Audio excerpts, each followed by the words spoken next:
Bien, tengan muy buenos días. Espero que puedan escuchar. Ah, ¿Me confirman, por favor, que pueden oírme? Sí se oye, Eli. Ok, ok, perfecto, muchas gracias. Bien, tengan entonces muy buenos días nuevamente. Vamos a dar inicio a la sesión de esta mañana y como siempre, recordarles la necesidad que ustedes tienen de estudiar con diligencia, con responsabilidad, con compromiso, los materiales que se han preparado para y también las asignaciones de lectura especialmente, para que así cuando ustedes vienen a la sesión, ya sea virtual como hoy o presencial, ustedes puedan simplemente profundizar en un conocimiento que ya han adquirido. O sea, la idea es que no vengan totalmente, digamos, a cero, ¿no? Que no vengan a cero, sino que gracias a la lectura que han hecho previamente, ustedes ya traigan algún conocimiento ya aprendido, ya construido. Y digamos, esas partes del aprendizaje o esas etapas que ustedes pueden hacer gracias a ese esfuerzo, que lo puedan hacer en sus casas, en ese entorno o, o individual o local que usted ha elegido como lugar para su aprendizaje, para su estudio. Y que al venir a la sesión, digamos, el objetivo sea hacer un análisis un poco más profundo, repito, de temas que ustedes ya han estudiado previamente. Así que con eso en mente, bueno, vamos a hacer un repaso, digámoslo así, de los materiales que se han compartido para esta semana, que como ustedes saben, tendrían que ser buscados en el módulo correspondiente a la semana, que en este caso es la semana 4.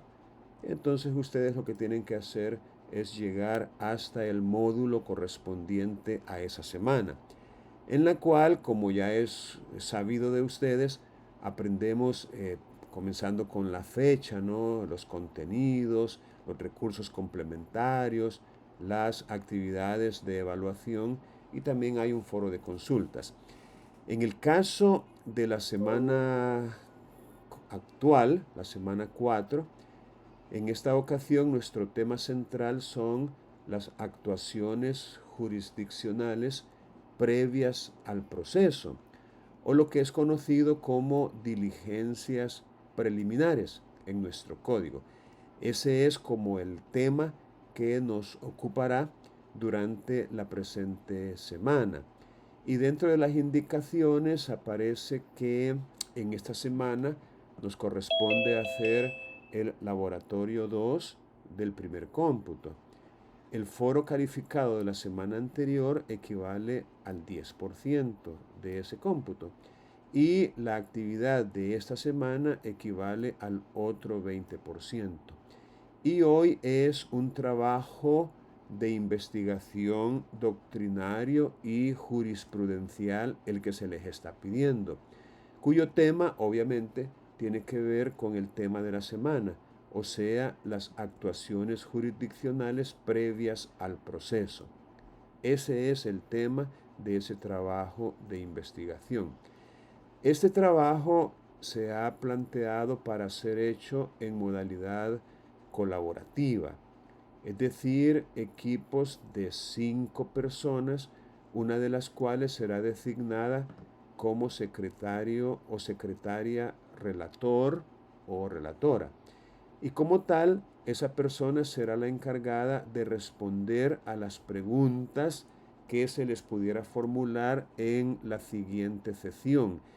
Ya sea virtual o presencial, no importa, pero vamos a designar a una persona como responsable del grupo que, como decimos popularmente, va a dar la cara, ¿no? Por el equipo que han conformado.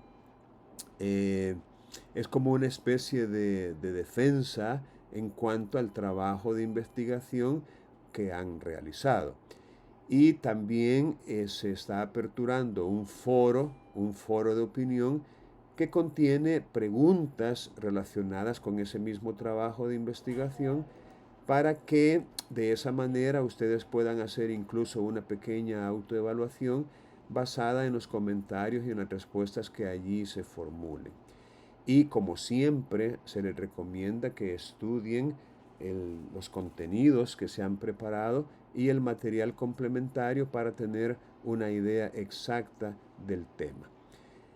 Los recursos complementarios, bueno, prácticamente es un sitio web en donde se desarrolla, digamos así, algunas explicaciones en cuanto a las diligencias preliminares, pero de conformidad con la ley de enjuiciamiento civil española, que como ustedes han de saber, nuestro Código Procesal Civil y Mercantil ha tomado mucha como fuente, como recurso, casi como, como copiado, ¿no? de esta ley, de la ley de enjuiciamiento civil española.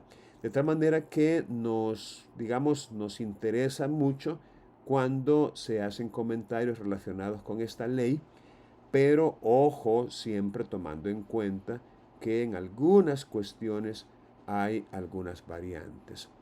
También está este otro texto que se conoce o se llama Diligencias Preliminares y la negativa a su práctica, que igualmente es de una autora española y que ustedes también pueden leer para aprender un poco más en cuanto a ellas.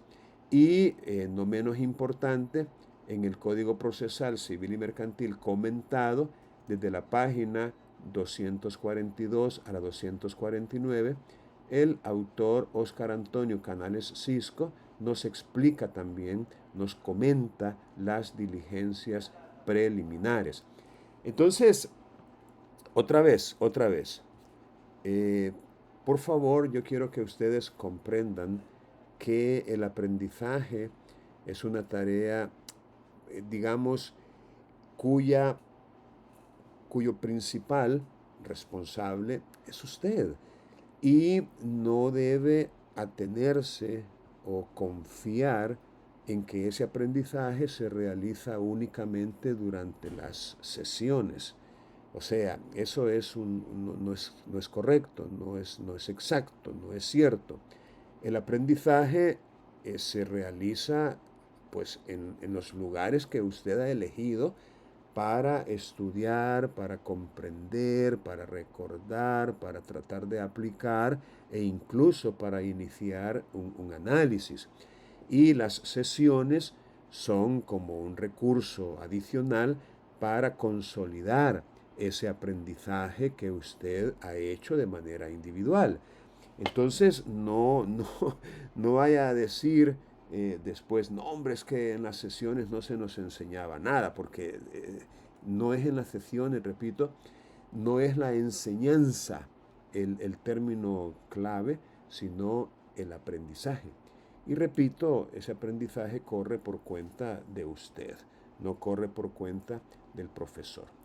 Entonces, en cuanto a la actividad de evaluación, aquí está la información, aunque estoy viendo una pequeña contradicción, creo que... bien, yo creo que en el WhatsApp aclaramos que la cantidad de integrantes era de 4. Allá había un pequeño error en la indicación semanal. Pero en realidad creo que 4 integrantes es suficiente para conformar estos equipos. He visto que ya algunos de ustedes han comenzado a integrar estos equipos, pero la idea es preparar ¿qué les diré? Un trabajo escrito que no debe tener menos de 30 páginas ni más de 50, con un tipo de letra tamaño 11, Arial, y un interlineado a 1.5, espacio y medio, y también incorporar pie de página, que son citas que se hacen con un numerito o con una letrita y que en cada página hay ciertas citas que se hacen en relación con el tema objeto de estudio. Y luego aquí se menciona nuevamente lo del secretario o secretaria relator. Lo único que sí, aquí sí definitivamente vamos a mover la presentación de este trabajo y no lo vamos a dejar para este domingo, creo que es 21, sino que lo vamos a tener que mover para el siguiente domingo. Para el domingo creo que es 28. Entonces no se preocupen por la fecha de entrega porque no creo que salgan a tiempo para poderlo hacer, digamos, para este domingo. Entonces aquí aparecen incluso los criterios que se van a tomar en cuenta para asignar una calificación a este trabajo, como son la estética, la sintaxis, gramática y ortografía, cada uno de los cuales se compone de un 20%, pero la mayor ponderación, el 60%, es ya para el tema central. El tema central, que son las diligencias preliminares, fue desarrollado y organizado ampliamente, respetando el enfoque jurídico requerido y las referencias doctrinales y jurisprudenciales. Entonces, repitiendo, es un trabajo de investigación bibliográfico y jurisprudencial. Es decir, tienen que buscar tanto en la doctrina como en sentencias de los distintos tribunales sobre el tema central que es las diligencias preliminares. Entonces, ¿alguna pregunta en cuanto a esta actividad, por favor? Algo que no les quede claro en cuanto a esta actividad que representará el 20% de la nota del segundo laboratorio, del cómputo. Bueno, si no tienen preguntas, voy a asumir que les ha quedado suficientemente clara la explicación. Ok, vamos a poner aquí a los... los vamos a mover para acá mejor. Espero que nos estén viendo. Bien, perfecto. Bien, vamos entonces a continuar con el análisis que les decía de esta semana y precisamente en esta semana 4, voy a volver a ella, hay un contenido semanal que también se les ha pedido que puedan leer, especialmente la parte que se titula Desarrollo de contenidos. Entonces les invito para que ustedes puedan cumplir con esta asignación de lectura y ver en este material específicamente la parte que dice desarrollo de contenidos, que habría que buscarlo aquí en esta parte donde dice desarrollo de contenidos, o sea, en este menú que aparece en la parte izquierda. Aquí pueden encontrar desarrollo de contenidos y esta es la parte que se les pide que puedan ustedes estudiar, que pidan analizar.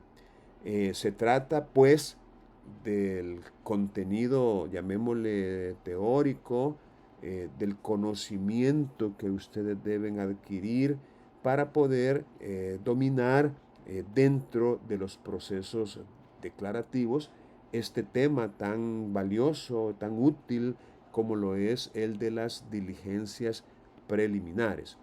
Entonces, si alguno de ustedes ha tenido oportunidad de leer estos materiales y tiene alguna pregunta que formular, entonces en este momento lo puede hacer.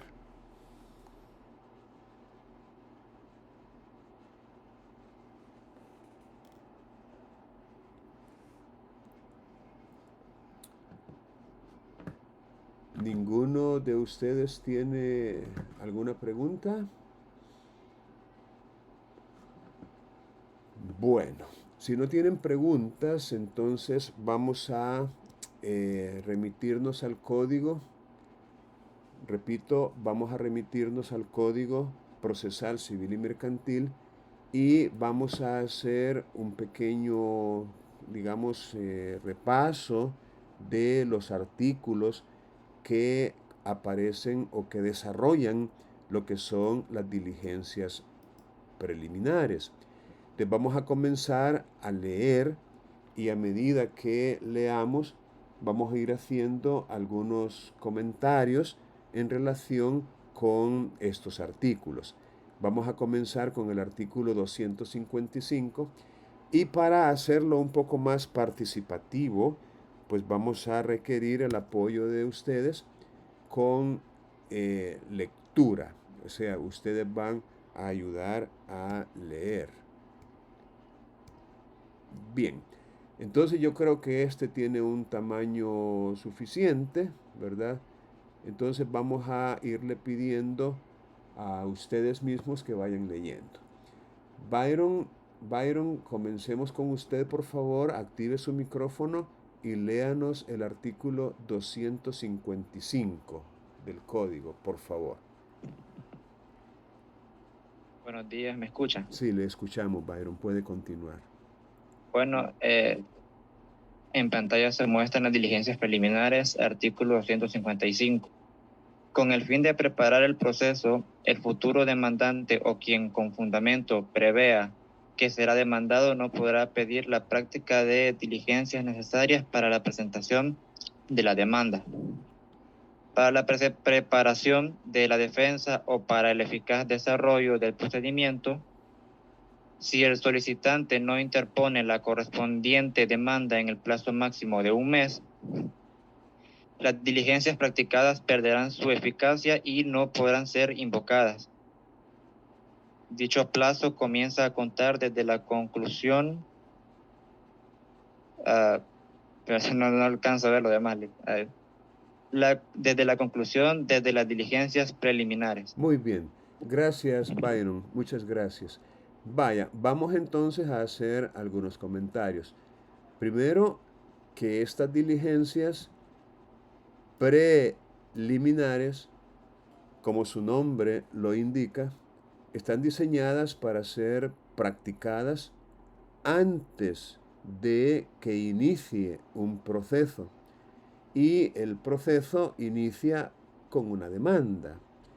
Entonces, antes o previo, con anterioridad a ello, es que se pueden solicitar la práctica de estas diligencias. Y como lo dice el artículo 255, hay un objeto o finalidad o propósito genérico, común o global, y hay objetos, llamémosle, específicos o puntuales. Esos objetos específicos o puntuales aparecen a partir del artículo 256, es decir, un objeto o una finalidad más concreta, más puntual. Pero de manera genérica podemos decir que la razón de ser o la finalidad de estas diligencias son preparar el proceso, como quien dice, el futuro demandante con el fin de preparar el proceso, o el futuro demandado preparar la defensa.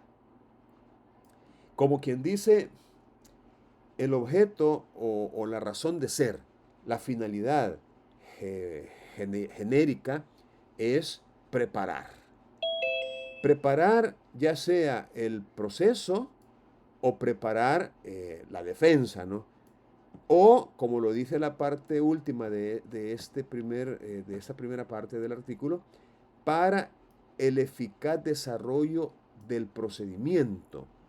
El eficaz desarrollo del procedimiento. Esa sería como la, repito, razón de ser o la finalidad o el objeto común o genérico de estas diligencias. Entonces, si usted como persona que desea o necesita demandar, o usted quien con fundamento prevé que será demandado, entonces usted, ya sea desde la óptica activa o desde la óptica pasiva, es decir, como demandante o como demandado, no importa, podrá pedir la práctica de esas diligencias que obviamente resultan necesarias o es indispensable que se hagan para presentar la demanda, para preparar la defensa o para el eficaz desarrollo del procedimiento. Repito, en este artículo 255, en la primera parte, nosotros encontramos cuál es la finalidad o la razón de ser, el propósito o el objeto genérico de estas diligencias. Ahora bien, el mismo artículo da, como quien dice, la consecuencia o el efecto legal si el solicitante de estas diligencias, una vez practicadas, no interpone la demanda. Es decir, en el caso, por supuesto, del futuro demandado. Esto no podría aplicarse por resultar imposible al que con fundamento prevé que será demandado.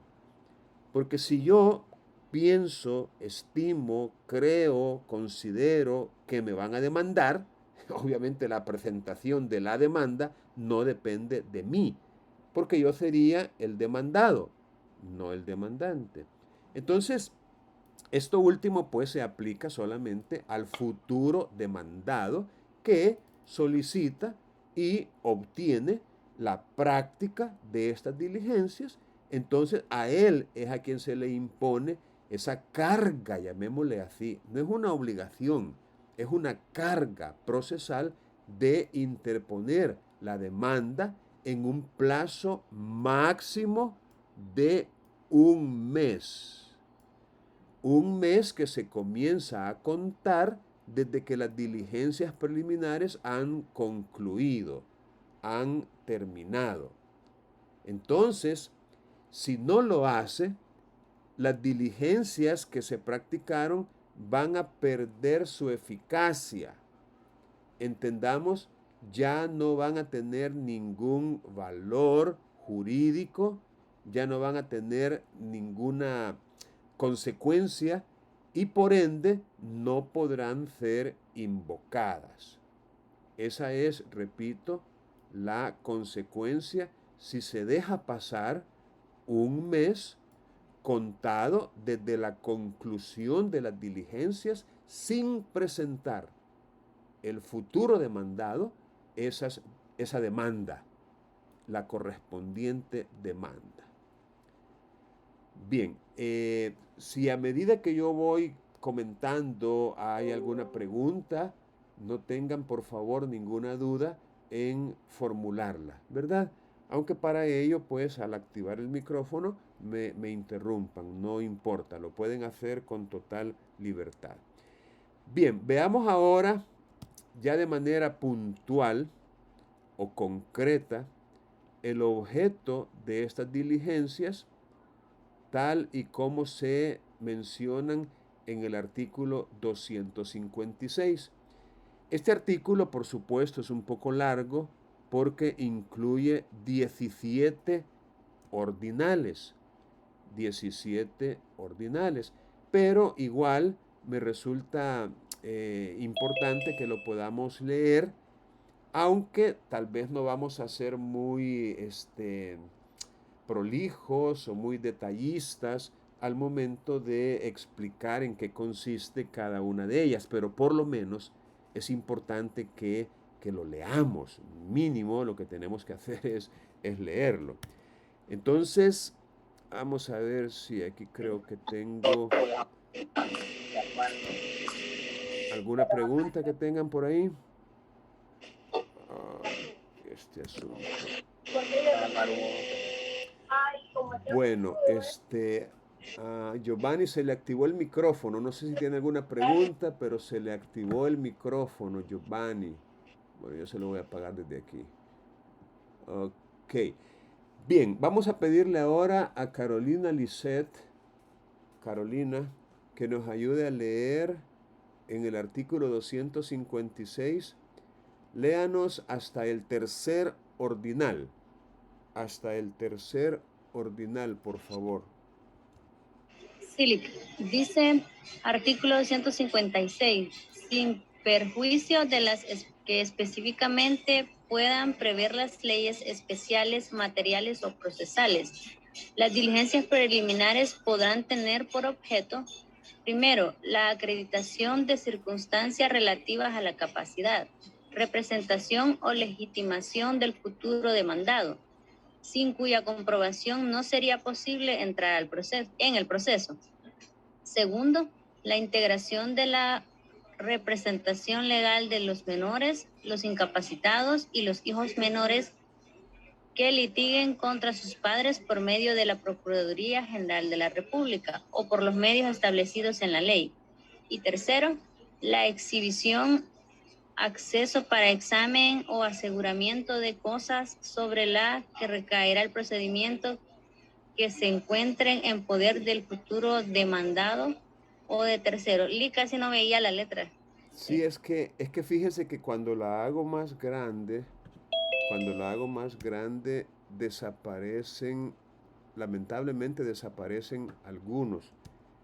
Entonces, por eso es que no pude hacerla más aquí. Bueno, pero bien, el punto es que de acuerdo con este artículo 256, no es una lista completa o terminada, no es una enumeración taxativa la que se contiene en este artículo 256, sino que de entrada, el artículo dice que en leyes especiales, pueden haber otras diligencias preliminares. Entonces, eso es importante saberlo porque cualquiera podría pensar equivocadamente que las diligencias son únicamente las que aparecen en este artículo. Pero, repito, eso no es exacto, no es correcto, porque el inciso primero, le está diciendo de que puede haber otras diligencias en otras leyes especiales, ya sea materiales o procesales. Repito, no es, pues, una lista o enumeración taxativa, sino lo contrario, es abierta, hay más casos que los que aquí se mencionan. El primero de ellos es cuando, para poder, como dice el código, entrar en el proceso, para poderlo iniciar, para que le puedan admitir la demanda y no se la vayan a rechazar in limine. In limine es una palabra que significa desde el principio, o de entrada, o al nomás presentar la demanda, se la rechazan, ¿verdad? Eso es in limine. Entonces, para que no se la vayan a rechazar in limine, usted necesita comprobar ciertas circunstancias que tienen que ver con la capacidad, con la representación o con la legitimación del futuro demandado. En otras palabras, si usted necesita acreditar, ese es el verbo que aparece aquí, acreditación. Si usted, para entrar en un proceso como futuro demandante, necesita acreditar ciertos datos, cierta información, ciertas calidades que tienen que ver con la capacidad, con la representación o con la legitimación del futuro demandado, entonces usted puede solicitar estas diligencias preliminares precisamente para eso, para acreditar esas circunstancias. Y la manera de hacerlo es a partir de un interrogatorio o de unas preguntas que se tienen que formular. Obviamente deberían incluirse en la solicitud misma y que se le tienen que hacer al futuro demandado, quien para ese efecto tendrá que ser citado a efecto de que bajo juramento responda a esas preguntas, repito, que tienen que ver con la capacidad, con la representación o con la legitimación. Más adelante vamos a tratar de abordar un poquito más profundamente este primer ordinal. Pero repito, tiene que ver con acreditar circunstancias relacionadas con capacidad, representación o legitimación de aquel a quien se quiere demandar, sea hombre, sea mujer, sea persona natural, sea persona jurídica, no importa, el futuro demandado. El ordinal segundo se parece bastante al ordinal primero. Lo único es que aquí estamos hablando de un caso particular. Y el caso particular es cuando menores, es decir, a personas que no han alcanzado la mayoría de edad, personas que sufren de algún tipo de discapacidad. Fíjense que aquí todavía mantiene, para mí, de manera muy impropia, el término incapacitados, un término que ya se superó, ya se dejó de utilizar. Es más, me estaba contando un colega, un compañero ahí en la oficina, que incluso tendencias modernas ya no hablan de personas con discapacidad, sino de entornos incapacitantes. Es decir, no debemos referirnos a la persona y ponerle una etiqueta que puede resultar peyorativa o denigrante, o puede resultar, por qué no decirlo, atentatoria contra su dignidad como persona. Entonces, bueno, digo esto porque tenemos que ser muy cautos al referirnos a las personas y al poner etiquetas sobre ellas, ¿verdad? Entonces, por eso estos autores modernamente hablan de entornos discapacitantes. O sea, no es la persona la que sufre o tiene el problema, sino el encargado de velar porque los entornos faciliten la movilidad, la expresión, el ejercicio de los derechos por igual. Entonces son los entornos. Usted entra a un edificio y usted se desplaza en una silla de ruedas. ¿Y qué problema habría si ese edificio contara con ascensores, por ejemplo, y con rampas adecuadas y para poder desplazarse, ¿no? Entonces es el entorno. Pero bueno, dejemos eso. En este caso, repito, se trata de ciertas personas y dice que litiguen contra sus padres. Es decir, de repente hay personas menores de 18 años de edad, personas que tienen algún tipo de capacidad especial o discapacidad, o cuando los hijos que son menores de edad van a litigar contra sus propios padres. Cosa que, aunque resulta un poco inaudita, podría darse. Podría darse que haya, digamos, alguna relación jurídica que dé la pauta para entablar una demanda en donde el demandante sea un hijo menor o incluso discapacitado y la demanda la tenga que entablar contra sus padres o alguno de ellos. Entonces, en ese caso, por disposición legal, será la Procuraduría la que va a ejercer la representación legal de estas personas, pero hay que integrar esa representación y para ello se ha dispuesto de esta diligencia preliminar contemplada en el ordinal segundo. Estamos hablando pues de integrar representación legal de personas que no pueden actuar por sí mismos por motivo de su minoridad o de la discapacidad que padecen o que tienen. Luego, en el ordinal tercero, se nos habla de exhibición, acceso para examen, que no es lo mismo.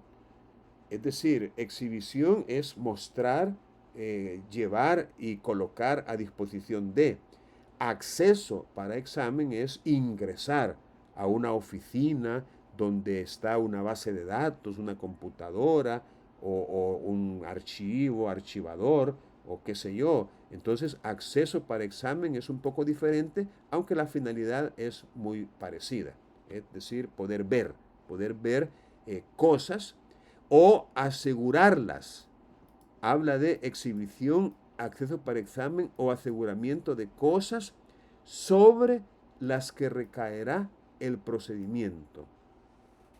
Aquí estamos hablando entonces de objetos o cosas materiales o físicas o intangibles incluso, información, data, sobre las que va a recaer el procedimiento y que se encuentran en poder del futuro demandado o incluso de terceros. Es decir, personas que aunque no van a ser demandadas, pero tienen en su poder ciertas cosas que se necesita o se requiere analizar para poder, digamos, fundamentar la pretensión. Bien, ahora vamos a continuar y vamos a leer por parte de otra persona otros tres supuestos o ejemplos o objetos de las medidas preliminares. Y vamos a pedirle a Emily. Emily, por favor, ayúdenos usted a leer. Emily.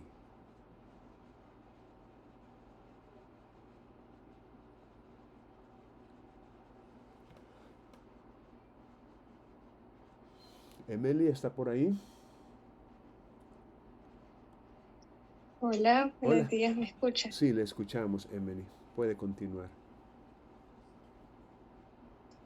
Vaya. La exhibición por el poseedor de documentos en los que se acontecen actos de última voluntad o documentos y cuentas societarias. Permítanme.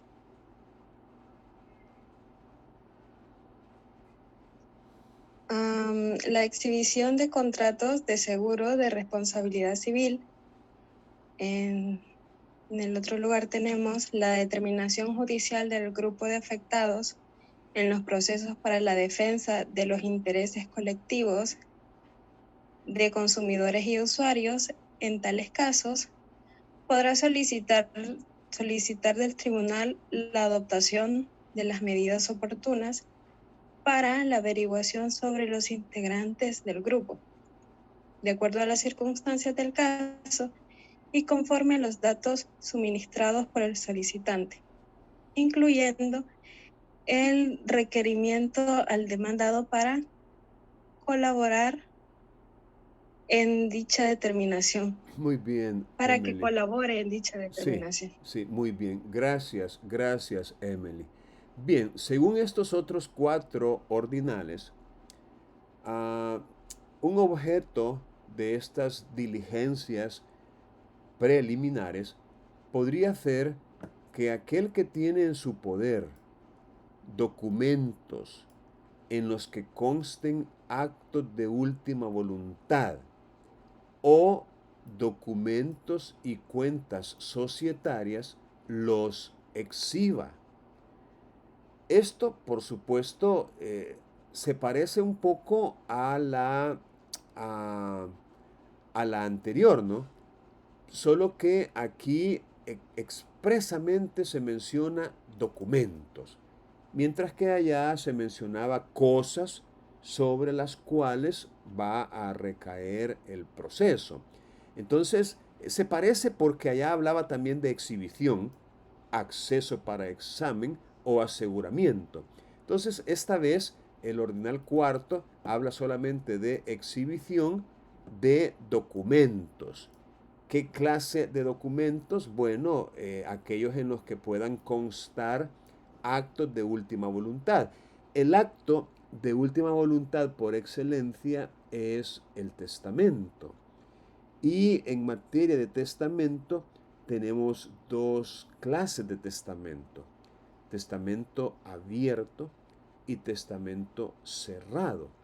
El testamento abierto, ese, digamos, es público, es nuncupativo, es solemne también, y se hace, como quien dice, en una escritura matriz autorizada por un notario, o en el extranjero por un cónsul o vicecónsul o jefe de misión diplomática, de acuerdo con la ley de notariado y las leyes sobre el servicio consular.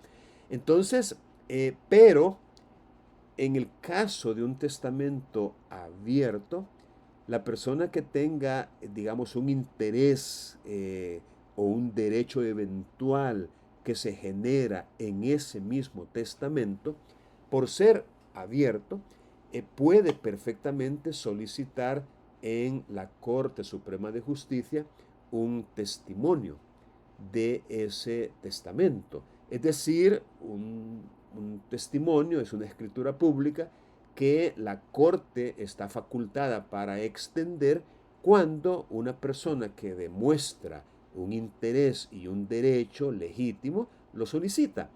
Entonces, en el caso del testamento abierto, que es un acto de última voluntad, digamos que la solución no sería una medida preliminar. Pero en el caso del testamento cerrado, allí sí, porque el testamento cerrado, como su nombre lo indica, de él se redactan dos ejemplares, uno de los cuales se envía a la Corte Suprema de Justicia, pero de ahí no puede salir. Es decir, ese ejemplar no puede salir de ahí una vez que llega. Pero el otro ejemplar le queda a la persona que el testador designe. Entonces, ahí sí se puede dar ese caso, en donde una persona tenga en su poder, por haberlo querido así el testador, pero tratándose de un testamento cerrado. Sin embargo, debo aclarar que el testamento cerrado, no hombre, ese casi nadie lo utiliza. Mire, yo en todo el tiempo que tengo de ejercer tanto la abogacía como el notariado, hasta este día ni siquiera he visto un testamento cerrado, mucho menos autorizado un testamento cerrado. Entonces, eso podríamos decir que es un poco raro que se pueda dar. Sin embargo, si se diera el caso, entonces ahí sí podríamos pedir a través de estas diligencias su exhibición. Pero esto otro es sí un poco más frecuente, ya que normalmente las personas encargadas de administrar una sociedad no están como muy dispuestas a mostrar o a exhibir los documentos relacionados con el quehacer o con el giro de esa sociedad, y en ese caso sí habría que requerir por parte de un tribunal que los encargados de la administración social, es decir, los miembros de la junta directiva, algún gerente, el administrador único, pues sean compelidos, por qué no decirlo, sean compelidos a exhibir esos documentos otra vez, siempre y cuando de manera fundamentada y justificada se acredite su necesidad. Repito, para preparar una demanda o para preparar la defensa, ¿no? Es decir, ahí depende cuál sea el caso, pero sí se puede, en este segundo caso planteado en este ordinal cuarto, perfectamente pedir su exhibición. Luego, y algo muy parecido, tiene que ver, porque habla de exhibición, en el ordinal quinto, esta vez contratos de seguro de responsabilidad civil. Sin embargo, es importante saber que todo contrato de seguro implica la emisión de una póliza de seguro que, digamos, tiene la calidad de ser un título valor, un documento mercantil necesario para poder ejercer el derecho que en él se consigna. y que la póliza de alguna manera le es entregada por la compañía aseguradora al legítimo titular de los derechos que en ella se incorporan. Entonces, en este caso, pues igual podríamos decir que la póliza debe estar en poder del solicitante y quizás él, para fundamentar su demanda, pues desea que se exhiba el contrato que dio origen a esa póliza. Entonces, esto otra vez, digamos, el aspecto normativo sustantivo lo tendríamos que buscar en el Código de Comercio y en las leyes que de manera especial regulen todo lo relacionado con los seguros. Los seguros.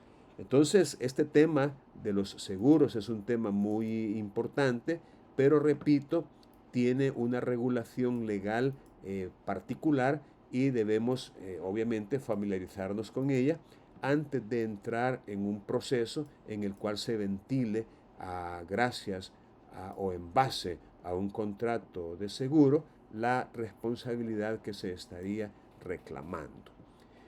En el ordinal sexto aparece algo que resulta bastante novedoso en materia de procesos civiles y mercantiles, porque se pueden tutelar lo que el legislador llama intereses colectivos, es decir, intereses que no son exclusivos de una o de dos o un par de o tres personas, sino de una colectividad.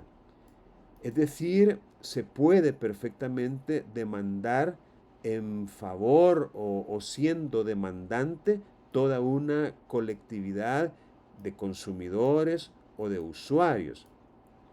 Entonces, pero, obvio, ¿no? Obvio, hay que determinar judicialmente quiénes son las personas que forman parte o integran ese grupo de afectados. Como quien dice, se tomó una decisión y esa decisión afecta a una cantidad, ¿por qué no decirlo? Tal vez no alta, pero a una colectividad, es decir, a un grupo de personas. Entonces, antes de demandar, es necesario determinar judicialmente quiénes son los que forman parte de ese grupo de afectados. Y, según lo que dice este ordinal, habría que solicitar del tribunal, como parte de estas medidas preliminares o preparatorias, la adopción de las medidas oportunas para la averiguación sobre los integrantes del grupo. Entonces, usted al final de cuentas no puede llegar con una demanda, llamémosle colectiva, pero sin haber determinado previamente quiénes son los que integran esa colectividad.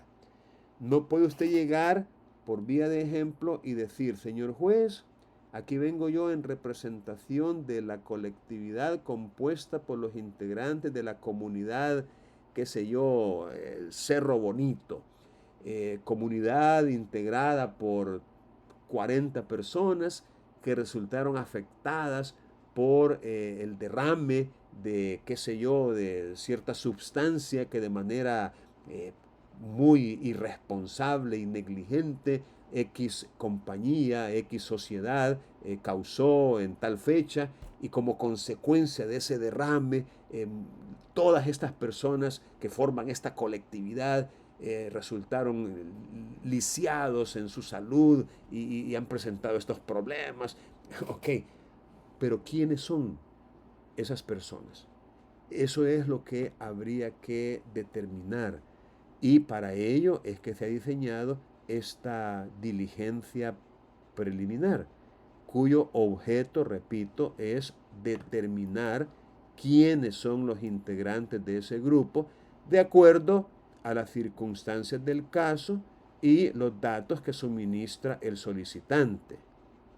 Ahora bien, muchas veces el propio futuro demandado es quien tiene esa información. Y entonces perfectamente se puede requerir que ese futuro demandado colabore en dicha determinación. Es decir, que colabore proporcionando la información que se necesita para determinar quiénes son los integrantes de ese grupo de afectados. Manejemos un ejemplo. Imagínense que de repente una institución financiera, una caja de crédito, un banco, una asociación cooperativa de esas que están autorizadas para captar fondos del público, imagínense que de repente una entidad de estas, por una decisión que tomaron, han causado, digamos, un perjuicio económico a sus, ¿cómo llamarle? Cuentacorrentistas, afiliados, asociados, clientes, miembros, etc. Y se hace necesaria, por qué no decirlo, una demanda colectiva en vista de que los afectados son muchos. Entonces, si, como dice el refrán, la unión hace la fuerza, y hay un interesado, un afectado que quiere unir fuerzas para que su demanda no sea individual o simple, sino más bien colectiva, entonces él podría necesitar información sobre quiénes más, al igual que él o ella, han resultado afectados. Y como no cuenta con las herramientas para descubrirlo o para averiguarlo por sí mismo, pues entonces puede pedir el auxilio del tribunal para poder de esta manera integrar un litis consorcio activo, decir, una cantidad de demandantes, un litis consorcio activo, y de esa manera pues fortalecer su queja o su reclamo, es decir, uniendo esfuerzos con otros afectados. Porque, por vía de ejemplo, no es lo mismo que una persona pague a un abogado que le va a cobrar $5,000, por ejemplo, por esa gestión, a que 500 personas le paguen a ese abogado. Es decir, al dividir, digamos, los costos, obviamente resulta un beneficio para cada una de estas personas. Pero bueno, el punto aquí es de que no se puede llegar así, de manera indeterminada.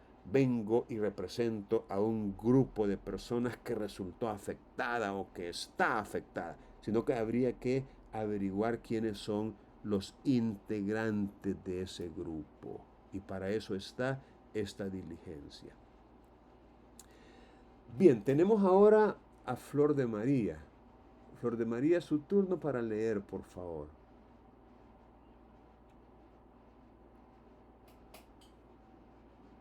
Buenos días. Buenos días. Le escuchamos perfectamente. Numeral 7. Que la persona que haya de ser demandada por reivindicación u otra pretensión exprese a qué título tiene la cosa objeto del proceso por iniciarse. Octavo, que si el eventual demandado tuviere que ausentarse del país, constituya domicilio dentro de los 5 días con el apercibimiento que legalmente corresponde en cuanto a futuras notificaciones. Noveno, la citación a reconocimiento del documento privado por aquel a quien se le atribuya autoría o firma bajo apercibimiento de tenérselo por reconocido. Muy bien. Gracias, Flor de María. Bien, aquí tenemos 3 casos, 3 diligencias preliminares más. En el ordinal séptimo se habla de la reivindicación como ejemplo, diría yo, porque menciona después u otra pretensión. Es decir, reivindicación u otra pretensión. Entonces, la reivindicación es conocida también como acción de dominio y es la que tiene el dueño de una cosa singular de la cual no está en posesión, para que el poseedor de esa cosa sea condenado a restituírsela. Fíjense ustedes que en los procesos de reivindicación se puede distinguir esos dos conceptos, esas dos figuras del derecho llamadas el dominio por una parte y la posesión por la otra. Dominio y posesión no son términos sinónimos, no son términos que signifiquen lo mismo. A veces, o por qué no decirlo, la mayoría de las veces, el dueño de una cosa también es poseedor de ella. No sé si me explico. Yo, dueño de un vehículo, también lo poseo. Soy dueño, tengo el derecho de dominio y también tengo la posesión. Pero hay circunstancias en las cuales el dueño pierde la posesión. Sigue siendo dueño, pero la posesión le ha sido quitada por otra persona, la posesión. En ese caso es que el dueño tiene legítimo derecho a reivindicar, es decir, a procesar o demandar judicialmente al poseedor, que no es dueño, ya que él es el dueño, pero no es el poseedor. Entonces, repito, en esa materia es donde uno puede distinguir claramente la diferencia que hay entre ser dueño o propietario, tener el derecho de propiedad, pero no tener la posesión, porque la posesión, repito, la tiene otro. Entonces, es posible que antes de presentar la demanda, el dueño, no poseedor, quiera saber si ese poseedor tiene algún tipo de título que justifique el por qué tiene en su poder la posesión o por qué es poseedor. Les pongo un ejemplo. Miren, en nuestro país, y por motivo del conflicto interno que tuvimos y que todavía tenemos en parte, muchas personas fueron obligadas a dejar sus propiedades.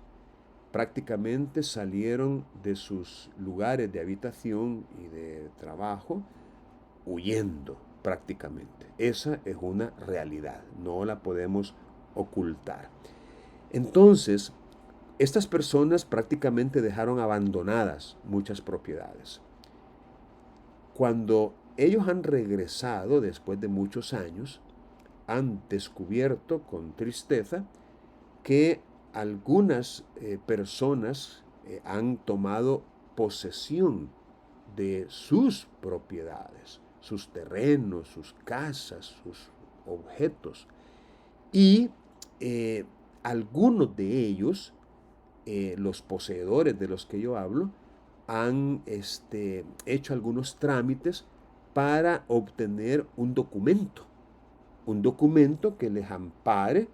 Podría ser como poseedores o a veces como nuevos propietarios de esa propiedad, de ese bien. Entonces, repito, es posible que una persona,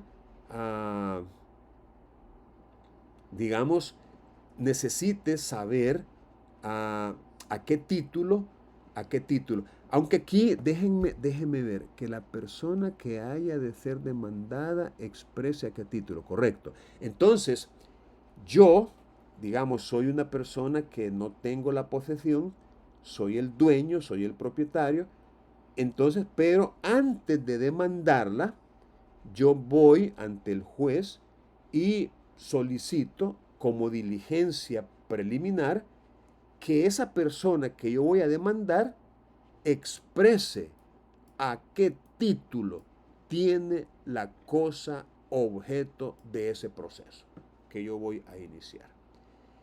Entonces, eso es como para, prácticamente como para preparar la demanda, porque si la persona expresa que no tiene ningún título, que él llegó allí pues hace cierto tiempo y que se ubicó, ¿cuál es la palabra? Se posesionó en ese lugar porque pues las circunstancias se lo permitieron, no había nadie que se lo impidiera, otros habían hecho lo mismo en el mismo sector, en la misma locación, entonces, pero no tiene ningún papel. Ahora, ¿qué tal si alguien viene y dice, pues no, yo tengo escritura, es más, hasta registrada la tengo? Podría ser. O podría ser alguien que diga, mira, la alcaldía me dio un documento, me dio un título de ese lugar. Ahí llegó el alcalde y dijo que nos iba a legalizar las propiedades. Mire, aquí tengo yo un papel que el alcalde me dio. Ejemplo. O podría ser, no, pues yo le compré. Yo llegué allí y había una persona que dijo que él tenía como 30 años de estar allí y entonces me vendió la posesión. Imagínense, me vendió la posesión. Podría ser. O sea, el punto aquí es de que el futuro demandante necesita o quiere saber si el futuro demandado tiene algún título, algún papel, algún documento, alguna autorización, qué sé yo, lo que sea, para tener el objeto en su poder. Mire, este otro está un poco raro, el octavo. Está un poco raro porque presupone que el eventual demandado tiene que ausentarse del país. Entonces, la idea o el objeto de esta diligencia es pedirle que constituya domicilio, dentro de los 5 días. Algo así como, señor juez, fíjese que yo estoy recogiendo documentos y estoy preparando una demanda en contra del señor fulano de tal y da, digamos, los datos de la persona con domicilio actual aquí en esta ciudad. Pero fíjese que he tenido conocimiento por fuentes fidedignas que tiene que salir del país, que está armando maletas, está vendiendo sus cosas, está, qué sé yo, preparándose pues para salir, para mudarse. Y por ello, yo quiero que se le requiera que constituya domicilio. Vamos a entender que exprese un domicilio en el cual se le pueda notificar la demanda que yo pretendo entablar en contra de él. A efecto de que si se va, pues que se vaya, pero ya dejó domicilio constituido para que se le pudiera demandar y no tener que estar siguiendo en su momento diligencias de localización, emplazamiento por edictos, sino que de una vez constituya y que se le haga saber que si no lo hace, pues que la notificación, ejemplo, se le va a hacer de conformidad con lo dispuesto en la ley. Por edicto, por tablero, por esquela, qué sé yo. Entonces, pero no deja de ser un poco raro y honestamente no creo que se haya presentado ningún caso, porque eso de constituir domicilio suena, repito, un poquito sui generis, un poquito raro, o sea, no común, sino bastante extraordinario. Pero bueno, está ahí. Licenciado, Sí, dígame. perdón que lo No interrumpa. tenga En pena. esta final 8 podríamos decir que un ejemplo puede ser de que la persona que tenga una propiedad, por ejemplo, usted tiene una propiedad pero no tiene la posesión de esa propiedad y esa propiedad está en posesión de otra persona y esa otra persona va a salir del país, se puede hacer eso entonces, de que deje su domicilio, dónde va a estar, porque usted quiere la reivindicación de su propiedad, de su posesión. Podría ser, podría ser. Repito, el ordinal octavo habla de una manera muy genérica en el sentido de que podría aplicarse a cualquier pretensión, ya sea reivindicatoria o de cualquier otro tipo. Entonces, constituya domicilio, tuviera que ausentarse,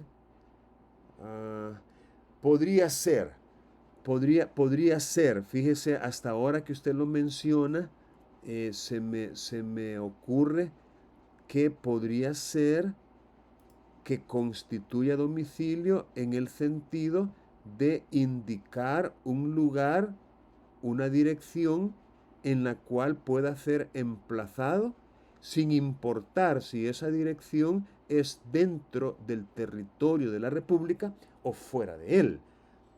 Entonces ahí sí me parece que tiene un poquito más de sentido, en el sentido de, vaya, mire, usted tengo conocimiento que va a salir del país.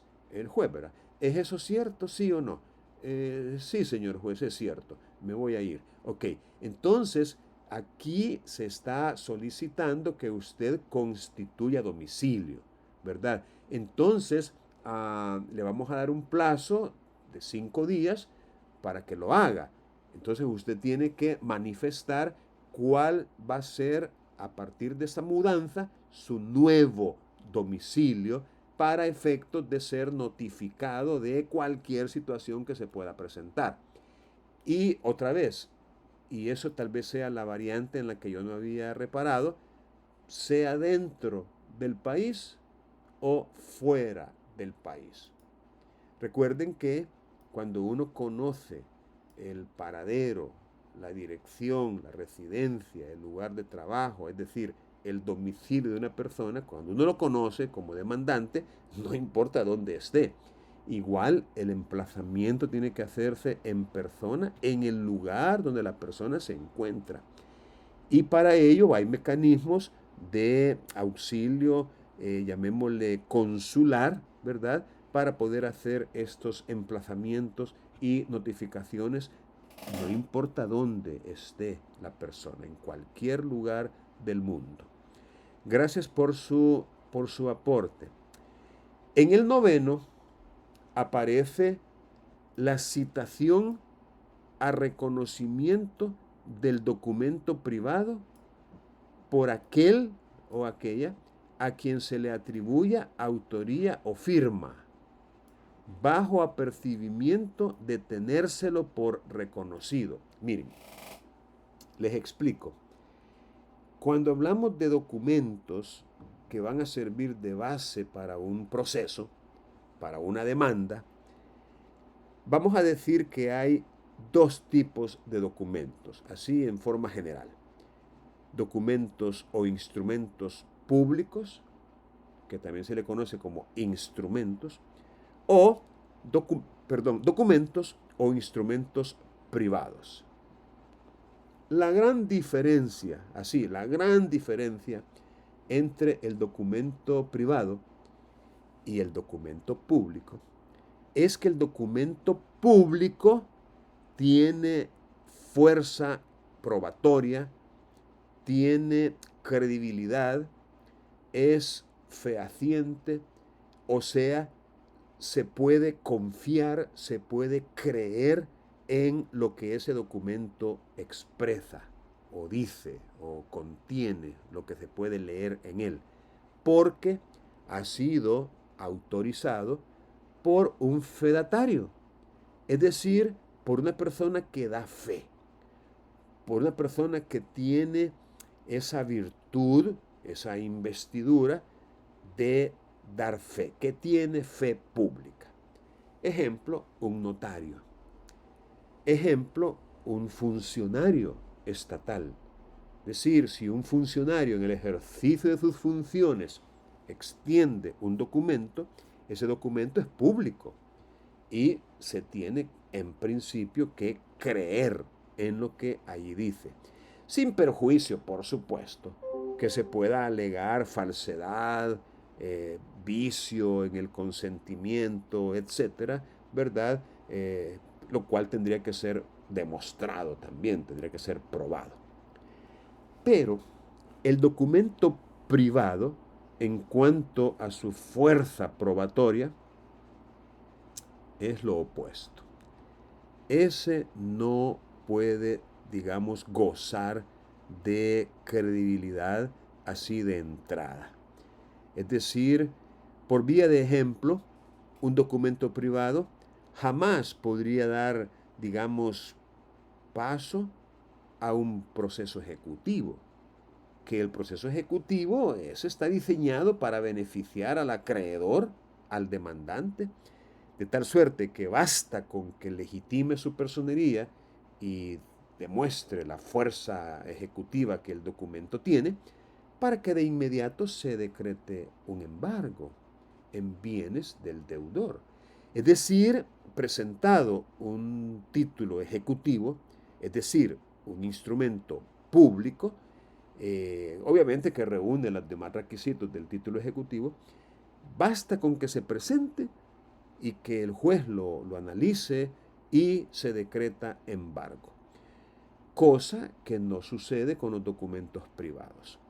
Ahora bien, un documento privado puede recibir esa calidad, ese poder, esa eficacia como si fuera un documento público, como si fuera, no es que lo sea, pero como si fuera un documento público, sí es reconocido.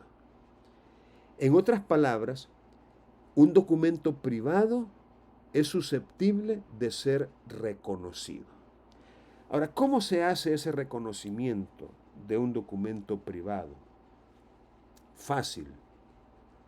Basta con que vayan los autores, los suscriptores, los que lo han otorgado, los que lo han firmado, por decir algo, donde un notario, y el notario, a continuación del documento privado, levanta un acta de reconocimiento de documento privado. En esa acta, el notario da fe de que las firmas son auténticas porque fueron puestas por las personas o que fueron reconocidas por ellas, y en esa acta se le da ese valor de instrumento público a un documento que en su origen es privado, pero, repito, mediante el reconocimiento puede gozar de esa fuerza probatoria como si fuera un instrumento público, porque se le concede ese valor de instrumento público al documento privado cuando es reconocido. Ahora bien, si no se hizo eso, si no se hizo eso de ir donde un notario al reconocimiento del documento privado, todavía le queda al futuro demandante, todavía le queda al que resulta acreedor de ese documento privado esta alternativa contenida en el ordinal 9 del artículo 256, y es que se cite al suscriptor, al que firmó, al autor del documento privado, para que lo reconozca en presencia del juez.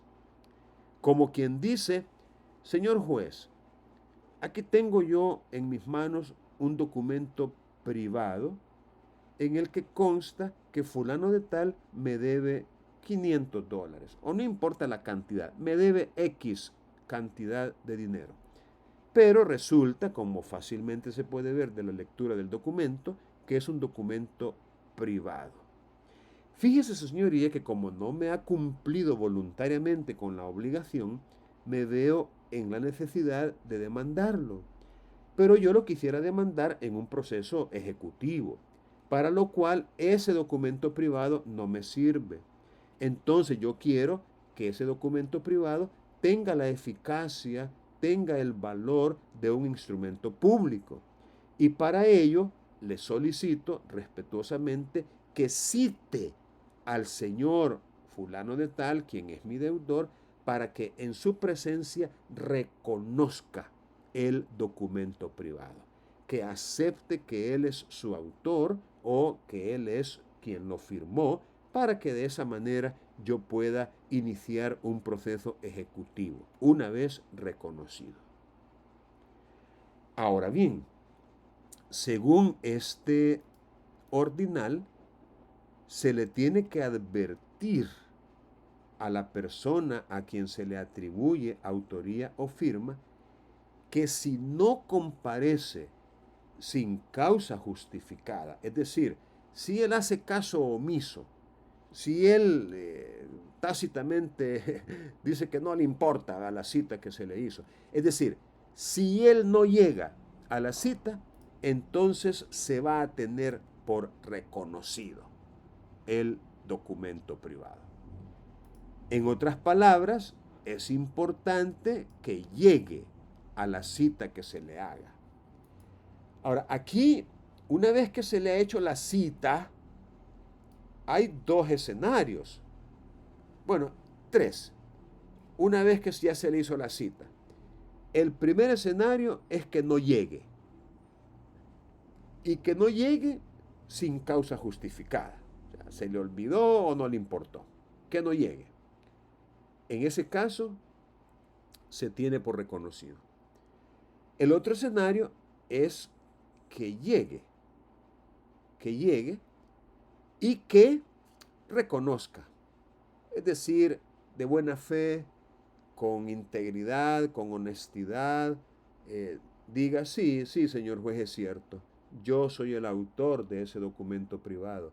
O, esa es mi firma, yo lo firmé, es cierto, yo lo firmé, yo le debo a él. El otro escenario es que llegue y que no reconozca ni autoría ni firma. Es decir, que llegue y que manifieste al juez, señor juez, ese documento es falso. Esa firma no es mía. Ese documento yo no tenía ni idea de que existiera. Lo han hecho a mis espaldas. Yo no tengo nada que ver con eso. Es otro escenario. En ese escenario, el documento, por supuesto, todavía le sirve al acreedor, pero tiene que ya en un proceso autónomo, ya tiene que pedir a partir de un cotejo, a partir de un análisis que se haga por parte de peritos en la materia, que se determine la autoría o la autenticidad de la firma. Es decir, como quien dice, una experticia grafotécnica para poder determinar que efectivamente la firma es de esa persona a quien se le atribuye. Pero eso ya es otro rollo. Eso tiene que ser ya en un proceso diferente para acreditar que efectivamente él fue el que firmó. Ese sería como el camino si la persona que llega niega o afirma que no es la firma de él en ese documento. Bien, veamos ahora Giovanni. Giovanni, su turno para leer, por favor. Buenos días, Lick, ¿me escucha? Sí, le escuchamos perfectamente, Giovanni. Ordinal 10. La determinación judicial de la jactancia del acreedor con el fin de imponerle plazo perentorio para el planteamiento de su pretensión. Ordinal 11. La exhibición judicial de los objetos que comprueben la competencia desleal a que se refiere el inciso primero del artículo 493 del Código de Comercio. Ordinal 12. La orden provisional de cese de los actos de competencia desleal a los que se refiere el inciso segundo del mismo artículo 493 del Código de Comercio. Muy bien, Giovanni, gracias.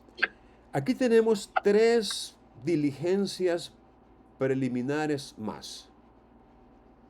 El primero, la jactancia. Probablemente ustedes ya han escuchado lo que significa jactarse, pero no en este ámbito procesal, en este contexto del derecho civil o procesal civil o mercantil. Es decir, la jactancia del acreedor. Miren, les voy a poner un ejemplo para que ustedes logren comprender en qué consiste. Digamos que usted vive tal vez no en una ciudad grande, sino más bien en un pueblo, en una ciudad pequeña, un pueblo, en donde, como solemos decir, todo mundo se conoce, ¿no? Todo se conoce. De repente, usted escucha que hay alguien por ahí que anda diciendo que usted le debe. Fíjense bien el contexto, lo que está sucediendo. Alguien anda diciendo que usted le debe. Y sin embargo, usted está muy consciente y muy clara que no le debe, Pero se ha hecho ya un chisme o un rumor o un comentario muy popular de que usted le debe. Entonces, eso obviamente a usted le ocasiona un malestar porque su credibilidad, su fama, su buen nombre se está poniendo en entredicho por parte de esta persona que se está jactando de ser su acreedor o acreedora. Y ahí no importa lo que le adorne, ¿no? Que fíjate que yo le vendí unas joyas y solo me dio una parte y de ahí para allá me ha quedado debiendo como $400. Ejemplo. No, vieras que relaje. La vez pasada fue y me chocó el carro y entonces ahí yo llegué y nos pusimos de acuerdo, dijo que me iba a pagar la reparación, que son 200, y mira si me ha pagado, no hombre, no, me lo debe. Es decir, no importa, repito, el adorno que se le ponga, el punto es que esa persona empieza a contarle a otras que es su acreedor, una forma de jactarse, se me debe, yo soy acreedor o acreedora de ella o de él. Entonces, usted puede, a través de estas diligencias preliminares, que se determine judicialmente que efectivamente esa persona se ha jactado. Allí usted tendría que ofrecer, me parece, prueba testimonial de las personas que han escuchado, ya sea de viva voz, de parte del acreedor, que sería lo mejor, o incluso, pues como es un dicho por ahí, un rumor, podría ser de otras personas que a lo mejor no lo escucharon de manera directa, pero tendría usted que acreditar, tendría usted que probar que efectivamente se está dando esa situación que usted plantea como base fáctica de su petición, que hay jactancia. Entonces tendría usted que ofrecer prueba pertinente, idónea, útil, relevante, lícita en cuanto a eso. Es más, podría ser que usted tenga hasta un documento, una carta que le envió, un correo, un mensaje de texto, es decir, alguna prueba diferente a la testimonial, en donde pues le dicen, mira, ¿y cuándo vas a pagar? Por ejemplo, ¿no? Podría ser. Sin embargo, usted está consciente que no le debe. Entonces, la idea de esta diligencia es que se le imponga al jactancioso un plazo perentorio para el planteamiento de esa pretensión. Algo así como quien dice, señor juez, fulano de tal anda diciendo que yo le debo. Resulta que yo no le debo nada, pero como él me anda difamando, como él anda hablando mal de mí, me está poniendo en mal frente a las otras personas, y yo estoy quedando como una persona mala paga, entonces yo le pido, por favor, que le imponga un plazo perentorio para que presente una demanda en mi contra. Si él dice que yo le debo, para eso están los juzgados. Que deje de andar hablando tonteras en la calle y que me demande. Por favor, póngale un plazo para que lo haga. Claro, eso tiene consecuencias porque otra vez los escenarios que se podrían presentar son varios y ya vamos a ver más adelante, en la próxima sesión, cuáles serían las consecuencias de si se cumple o no con este plazo perentorio por parte del jactancioso. Las otras dos diligencias tienen que ver con el artículo 493 del Código de Comercio. Y en ese sentido, yo les recomendaría, por supuesto, que se remitan a este artículo 493 para que conozcan, digamos, la base fáctica de esta diligencia, de estas dos diligencias.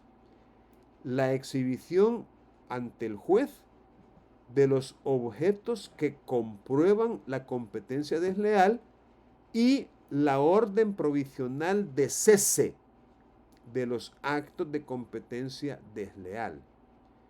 Por supuesto, habría que remitirse al artículo 493, repito, para conocer más en detalle a qué se refieren estas dos diligencias. Igualmente, el ordinal 13 nos remite al artículo 930, el ordinal 14avo a los artículos 957 y 958, el ordinal 15avo al artículo 965 del Código de Comercio. Entonces, tendríamos, por supuesto, que remitirnos a estos artículos para conocer en detalle estas otras diligencias. De momento, y por causa de la hora, vamos a quedarnos hasta acá, no sin antes preguntarles a ustedes si tienen alguna duda de las cosas que se han dicho. Es decir, si tienen alguna pregunta, algo que no han podido comprender o que quisieran que se les ampliara.